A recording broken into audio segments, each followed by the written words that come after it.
આપણો દીકરો એનો દીકરો તૈયાર થાય પછી એનો મેળ પડે એટલું તો અઘરું પડે ભાઈ. એટલે ભાજપનો ભવિષ્ય નથી. મને આ ભાજપના ધારાસભ્ય બીજો પ્રશ્ન કર્યો કે વિશ્વનાથભાઈ અમારું શું થશે? કેમ? મને કહ્યું નરેન્દ્રભાઈના નામ ઉપર જીતતા હતા, અમારી તો કોઈ મકાન જ નથી. મને ખબર નથી કે મને કોણ ધારાસભ્ય બોલો. મંત્રીઓ કોઈ ઓળખતું નથી, મંત્રીઓ નથી ઓળખતું. પોલીસ વાળા પૂછે કે એને ઓળખતા હોય કે એને કામ હોય એટલે સર્કિટ હાઉસ વાળો ઓળખતો, બાકી કોઈ ઓળખતું નથી. એટલે ઇન્ડિયા ગઠબંધન આગામી સમયમાં મજબૂતાઈ થવાની છે. હવે કોંગ્રેસનો એક પ્રશ્ન, કારણ કે 30 વર્ષથી કોંગ્રેસ સત્તા ઉપર નથી એટલે ત્યાં વેઇટિંગ લિસ્ટ વધારે થવાનું છે. સરકાર બનવાની એટલે ઘણા જણ મંત્રી બની જાય એટલે સમય આવશે ડી ફોર્મ કાઢશે, મારે લડવી થાય કે નહીં.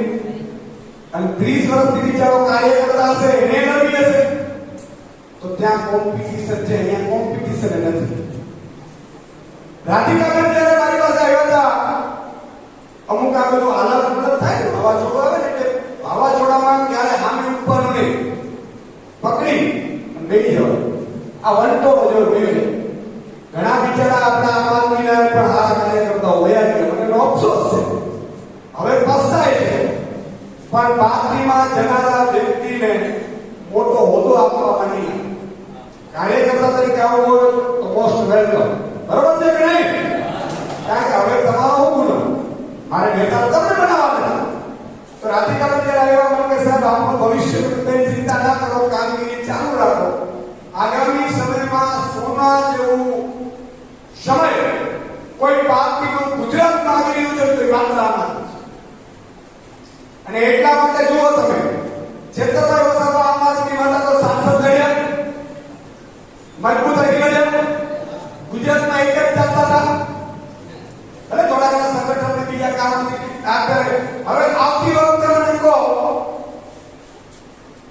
કે મનસુખ દાદાને અત્યારથી ઊંઘ કરે છે, બિચારા તકલીફ સારી કરી ભવિષ્યના સાંસદ તો બેસી જ ગયા. નામનું વિઝન રાખો. હવે ચોથી વાત તમને ક્લિયર થઈ ગયું, ભાજપનું ભવિષ્ય નથી, આમ આદમીનું છે, આપનું ક્લિયર થઈ ગયું. બાકી વાતો તો ગોપાલભાઈએ કરી દીધી. હવે આગામી ચૂંટણીઓ આવે છે તો તૈયાર થાય. હમણાં પોલીસ કોન્સ્ટેબલ ને પીએસઆઈ ની ભરતી થઈ, 15 લાખ ફોર્મ ભરેલા. કેટલા? 15 લાખ. અચ્છા, એ પરીક્ષામાં તૈયારી કરતા 2 વર્ષથી તૈયારી કરે છે, ગાંધીનગરમાં ટ્યુશન ક્લાસીસ કરે છે, પપ્પાના રૂપિયા બગાડે છે, પછી પેપર લીક નહીં થાય તો એ પરીક્ષા પાસ થશે. પાસ થયા પછી કોન્સ્ટેબલને મારવાની કોશિશો થઈ. સાચું કે નહીં? અત્યારે તલાટીની પરીક્ષા આવે તો તલાટી બને, તલાટીમાં ફોર્મ ભરે તો 20 લાખ ફોર્મ ભરે. તલાટીને કરવાનું ગામમાં પેલું છોડવાનું ને, રોજ સેમ જ કરવાના ને.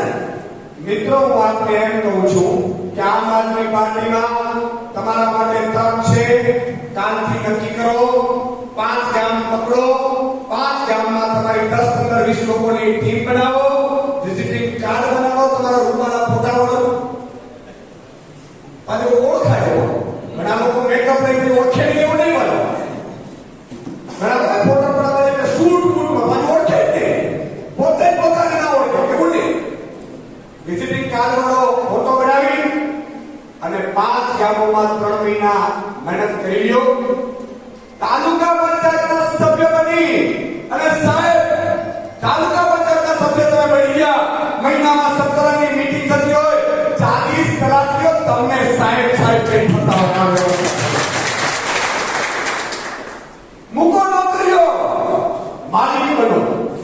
આજે ક્ષેત્રમાં વિસ્તરણ અધિકારી કરતી ગયો કરવાનું તો વિસ્તરણ રોજ કામ હતું ને, પણ ધારાસભ્ય છે તો આજે આદિવાસી સમાજ નીચ માની બેઠું છે, કાલે સાંસદ બનશે, મંત્રી બનશે, આગળ બનશે, જશે. તો મારે આપણે એમ કેવું છે કે ભાજપ વાળા એક ગોળ ખોદી નાખી આપણા સમાજના આગેવાનોએ. આપણે કોઈ આગળ નથી આવવા દીધા. હું તમને એમ કહું છું, જેને ચૂંટણી લડવી છે તૈયાર થઈ જાઓ. સરપંચની ચૂંટણી, તાલુકાની ચૂંટણી, જિલ્લાની ચૂંટણી, નગરપાલિકાની ચૂંટણી, સાહેબ ચૂંટણી લડી અને અધિકારીના પોસ્ટ બનતા માલિક બનતા શીખો વ્યવસ્થા થઈ આટલું ક્લિયર થઈ ગયું કેટલા લોકો ચૂંટણી લડવા તૈયાર છે આ તો ખબર પડે વાહ હવે એનો તમને લેસન આપ્યું